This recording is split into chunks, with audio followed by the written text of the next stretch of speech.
everyone.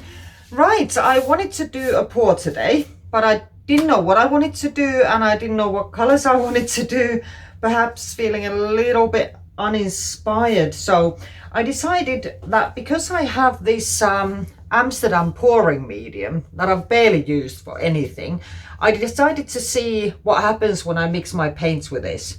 So I decided, because I can choose colors or, you know, didn't have an inspiration, I decided to blindly pick two colors. The only criteria being that they had to be transparent because I want to do a split cup pour. Yeah, so that's all I did was put my hand in my box of Amsterdam paints, and these are the ones that came out, the first ones to come out, that were not transparent, rather opaque colors. And because they're fairly light, I decided that black was going to be the one that goes with them. So I have my split cup. I'm going to do a ring pour with them. My colors are fairly thick this time, so I only used 1 part paint and 2 parts of the Amsterdam pouring medium, and then water to consistency to make it fairly thick.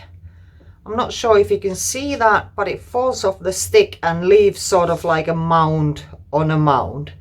I can put the exact measurements into the description below of how much water I used per paint, but do bear in mind that this varies even if you use the same pouring medium and the same paints that I'm using, because just the temperature and the humidity of your environment will have an impact of how thick the colors are, let alone the paint brand, the pouring mediums used, etc, etc. So it's really not possible to give exact measurements, but it's possible to give sort of a guideline. So hopefully that makes sense.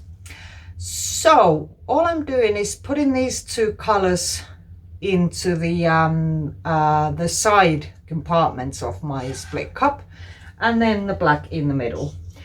I'm not going to do a base layer, but I am hoping for, or I want to have some negative space. So luckily there's still some black left that I can then use for some of the edges. Excuse me. And right, that's all there is to it, really. Oh yeah, the colors are turquoise green and ultramarine violet. And like I said, thick consistency, so I can get nice big movement going, and hopefully nice looking patterns. There's a fair bit of the black that comes out first because the compartments aren't equally sized. The one in the middle is bigger than the ones on the edge. Excuse my doggy barking in the background. I'm not sure whether I want to spin this, but I put my canvas on my spinner anyway. It's a 30 centimeter square canvas, which is about 12 inches. And I put the canvas on the spinner so I can still move it around to have that nice feathered look that you get from the split cup and doing this kind of a pour. I'm not the best at keeping the movement even, I have to admit, but I am trying hard, and it gets a little bit easier once the cup isn't so full anymore. Except there you go, that wasn't a good circle at all. It is surprisingly tricky, but I love doing these ring pours because the effects can be really nice. And I have had the tendency in the past to have my paints way too thin. I think I've mentioned that in some of my previous videos. So I intentionally made these paints a lot thicker than I have used in the past. And I have to say I'm liking this effect. I think I'm going to stop soon and just try and get it to not leave a massive blob in the middle. That's my, you know, real difficult tricky bit is that I always do that, leave a blob in the middle. But I'm going to get my syringe again and just get rid of that blob of paint that fell out of the cup at the last minute. These syringes are great for hiding or getting rid of flaws.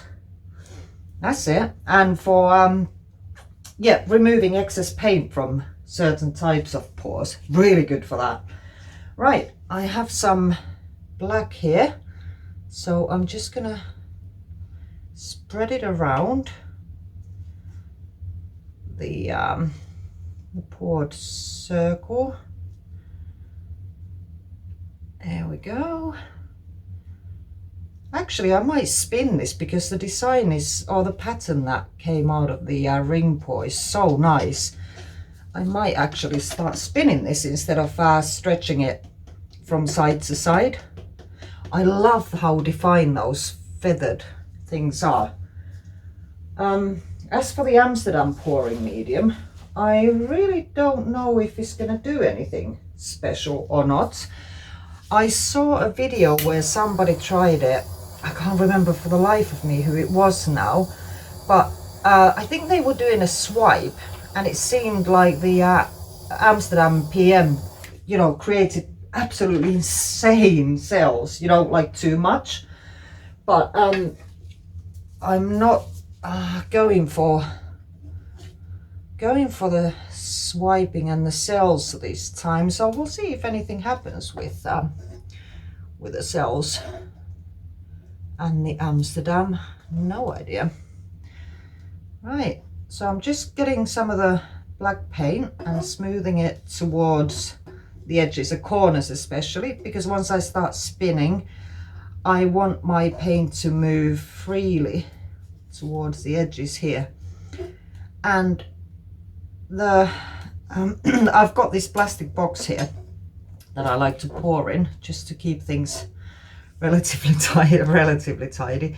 And as you can see, the edges of this canvas are way above the edge of the box, so I can't spin too wildly because I will have myself and probably the camera and the entire workspace covered in paint. So let's not go crazy with it. There we go. And just give my spatula. This is one of those, I think they're called a cake knife. Really handy because of the angle here. Really handy for spreading your paint. So let's give it a spin. I like how that looks. It's starting to distort there slightly. Now, this is where I need to make a decision what I want to do with this design, or the composition, I should say. I don't know. Oh, I can see some interesting cell formations there. So perhaps the Amsterdam PM is doing something interesting. There we go. Now it's fallen off, the paint's fallen off the edges.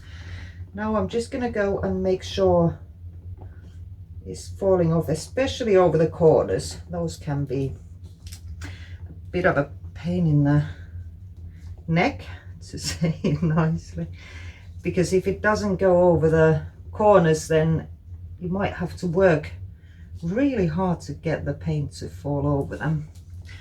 Oh, I like that. That is cute. Those colors work really well together. Oh, I got quite lucky, I think. Stretch or spin, I really don't know now at this stage, because I like the way this is going. I might just keep spinning it a little bit, not stretch it in any sort of left, right, top, bottom direction, because this is looking really nice and Psychedelic. Don't you think it's a little bit sort of 60s psychedelic, I'm sure. Those are so nice, those. Oh, yeah, let's not drip paint into the canvas, but those just there, they're really cute. I like that. Yep, let's spin some more. I like spinning my canvases. It's just there's something rather therapeutic about it, I think. Good fun. Definitely good fun. Okay, that purple or whatever it was called, I forget now. Ultramarine violet, yeah, that's falling off the edge there so much now that I really don't want to go much further. But you know, I said I wanted to leave negative space. I think I just changed my mind, because these corners, they look good, and this looks like an orphan among the three. So let's just spin it other direction a little bit. I really need to make one of those contraptions that people have where you can spin larger canvases. This is because the potter's wheel that I have is 12-inch and the canvas is a 12-inch square. I'm having a little bit of trouble making sure I don't sort of leave my wrist in the way and have the canvas hit my wrist, and you know, in the worst case scenario, send the whole canvas flying. Can you imagine?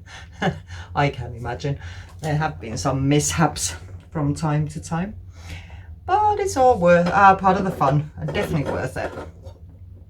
Definitely worth it. That I love how that looks. You know what? I think I might be done here. Yeah, I'm gonna leave it.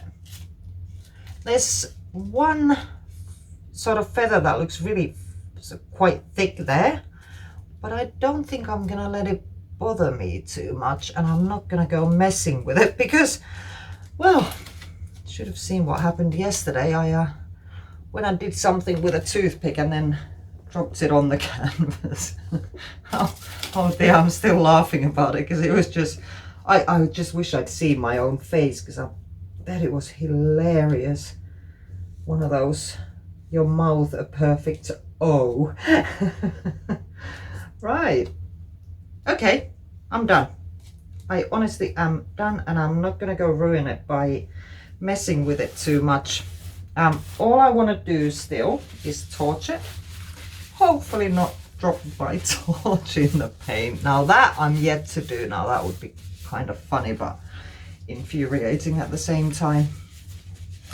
I like that. That looks pretty cool. What do you think? Let me know in the comments. What's your take on this particular painting? I'd love to hear from you. It's so much fun reading any of your comments.